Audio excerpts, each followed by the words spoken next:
Hi, this is Scott Garibay, and this is my review for Dragon Age, the role-playing game. All right, the tabletop role-playing game, and this was a gift from my parents, and God bless them. They bought me they helped me get my first Dungeons and Dragons book when I was about 12 years old, and since then I've been a huge tabletop role-playing game fan. It really fostered an incredible love for books. I keep a list of the books I've read in my life. I've read 463 books in my life, and it's important to me to keep incrementing that number and bring it up and up and up. And so, so it's I just really think it's really fun that this was a Christmas gift from my parents, because they don't really know a lot about role play. They know about role playing games, but it's just not their thing. They don't really appreciate them, and it's just they really are like, why, you know what I mean? But they love me, and it's just really funny to me that they were buying me role-playing games that they did not appreciate, did not understand why I was interested in when I was 12. And now, I'm 45 years old. And, that was 1982 when they bought me the first one. And now it's 2015 when they bought me this for Christmas. And they're still buying me tabletop role-playing game books.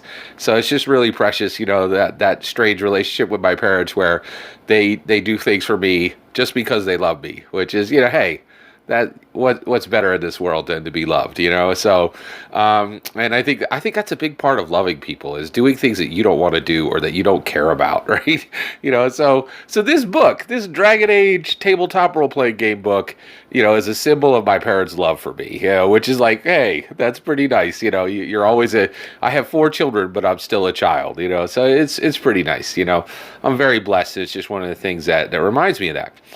So, I want to talk about Dragon Age, the tabletop role-playing game. So, let's take a look at it. This is a gorgeous book. It is, it is hardback, right? Full color. And I just opened that up totally random. Awesome piece of art. Look at that text and that prose. This is done by Green Ronin, right? You can see the little symbol there. Green Ronin Press. Hey, want to see something cool? Printed in the United States of America. Yeah, that's awesome. Okay, love it. Right, so this is a really special tabletop role-playing game. One of the things I really like is, to me, there's a lot of Kickstarter stuff out there.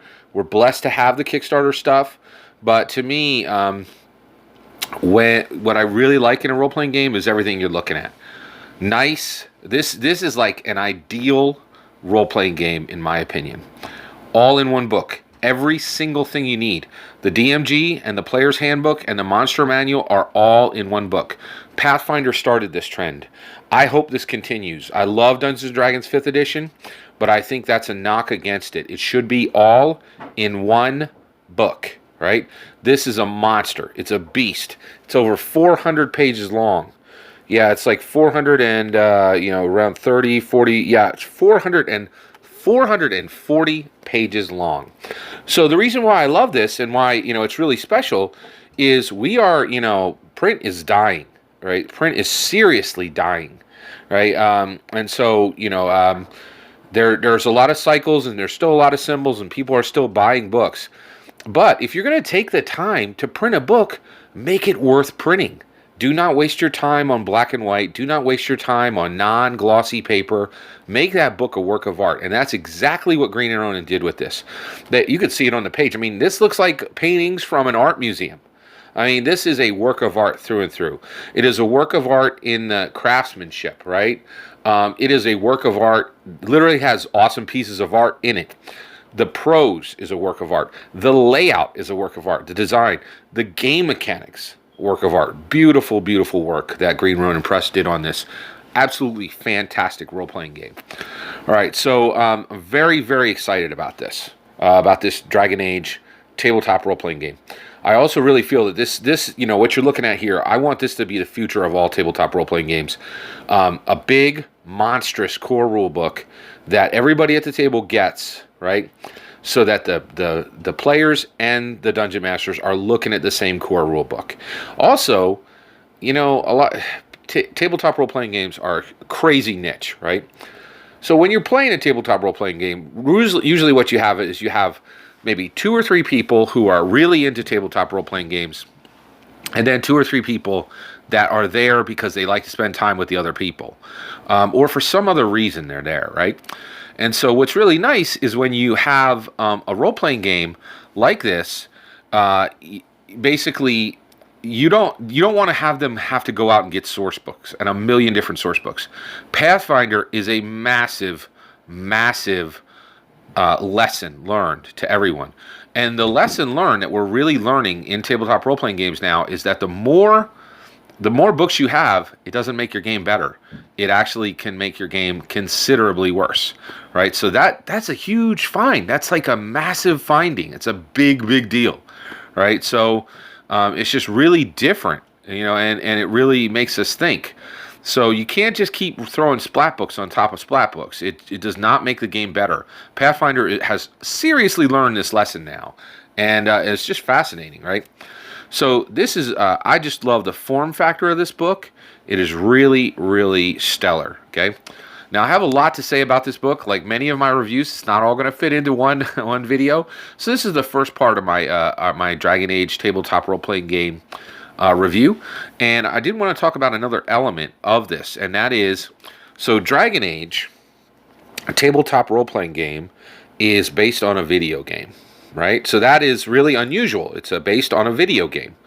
So now, why does Scott Garibay have a tabletop role-playing game based on video games, right? So I do not like video games. In fact, I have transferred from not liking them to really being almost opposed to video games. And the reason why is, and this book really made me think about that. And I asked for this. I asked for this. I said, hey, I would really love this as a present, right? So I pursued getting this, knowing it was based on a video game. So I need to talk about that. Why did I ask for a tabletop role-playing game against, based on something I'm really opposed to?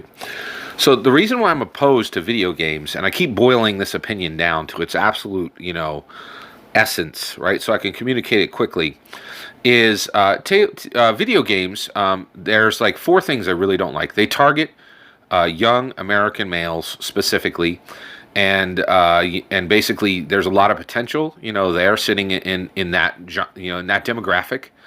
They have the ability to, they're one of the groups, one of the demographics has the ability to change the world, right? So they should be working on things that are important and doing things that are important. And it's okay to have hobbies, but I can hardly think of a hobby that is more destructive than video games. And the reason why is it does 3 things. It doesn't. It moves people away from actual achievement. It moves people away from actual social interaction, and it moves people away from actual literacy, from actual literacy. So it helps them to read less, it helps them to socially interact less, and it helps them to achieve less, right? And now, with a hobby, you don't really need to achieve. The first one, it's a gimme. All right, your hobby doesn't need to help you achieve anything. Dungeons & Dragons doesn't help me really achieve that much, right? Actually, it does in some ways, but that doesn't have to be for everyone, right? If you have a hobby that doesn't help you achieve anything, that's okay. That's not the purpose of a hobby. But hobbies absolutely should help you with social interaction. Hobbies should absolutely move you toward literacy, reading about the things you love, right? And video games do not do that. They pull people away from reading massively, okay? There's all kinds of iconography within the games that are making literacy go down, right?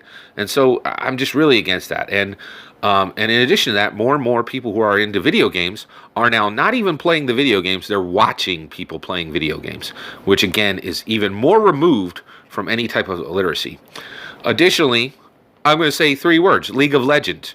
They are notorious for having the worst social interaction on the entire internet as far as any gaming community. EVE Online.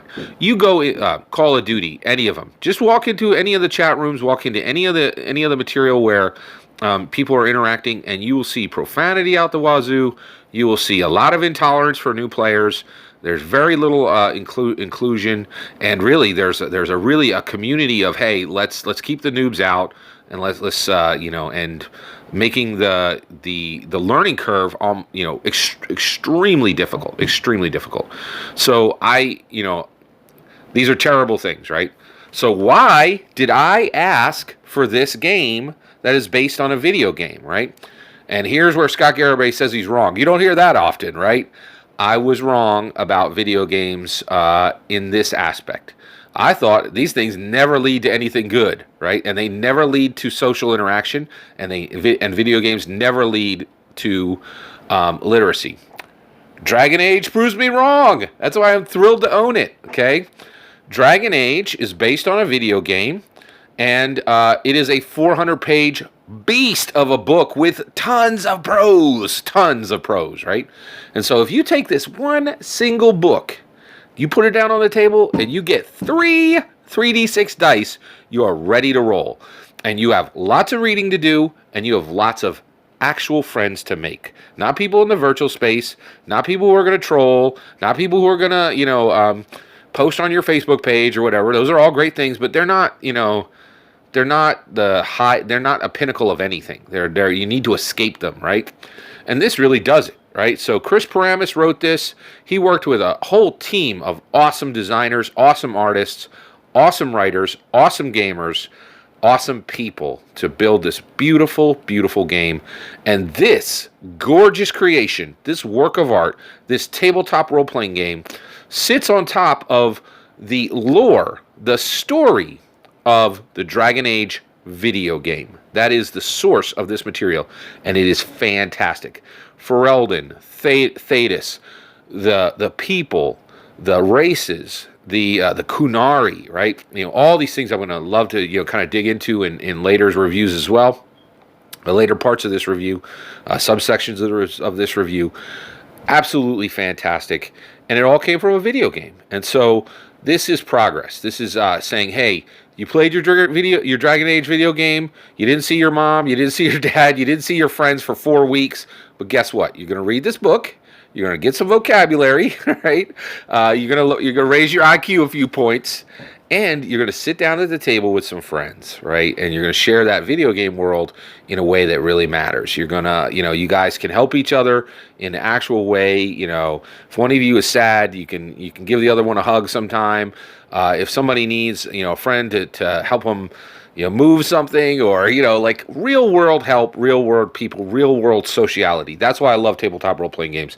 The people I have met through through my tabletop role-playing games are lifelong friends. I'll just name them off. Pam and Brigham, and Patricia, and and Ted and Dave and Mike and Dean, and it just the names go on and on and on. And every single one of these, I could tell you a crazy 20-minute story about something we did in actual life, not just stories at the table, but real friends and real interaction. And there are books, hundreds of thousands of pages of books that they said, hey, you should read this book. And I read it. And that literacy and that vocabulary and that ability to persist through something difficult has aided me in my work. So tabletop role-playing games matter. Video games don't, right? Until Dragon Age. Dragon Age matters. It produced something real. It produced something that will pull people back to literacy. It produced something that will pull people back to socialness, right? To being social and helping people and caring about people and not trolling people, because it's hard to troll in real life, right? Chris Christie actually said this was a weird source, but he said it's hard to hate up close, and I totally agree with that. And so this is a fantastic role-playing game. This is a gorgeous role-playing game. I was thrilled to get it. Big thanks go out to my parents for getting me this wonderful book. It's a really precious part of my collection. I'm really enjoying reading it. Absolutely fantastic book. I highly recommend going out and getting it. And I just wanted to talk about that first aspect, this being sourced, being generated, being birthed from a video game. It's the first time I've really seen this done well. There are tabletop role-playing games that came from other video games. A lot of them were junk, just like most movies that are based on video are junk. But this is a big old shut up to Scott Garibay about video games. This is real, and this changes the game. And this, tells me, hey, you need to pay attention, because there's some companies out there that are building their video games so well that their source material will support a 400 page tabletop role playing game, which will give people tons and tons of material to actually go out and play, and that is amazing, right? So Dragon Age, Green Ronin, tabletop role playing game, cannot recommend it highly enough.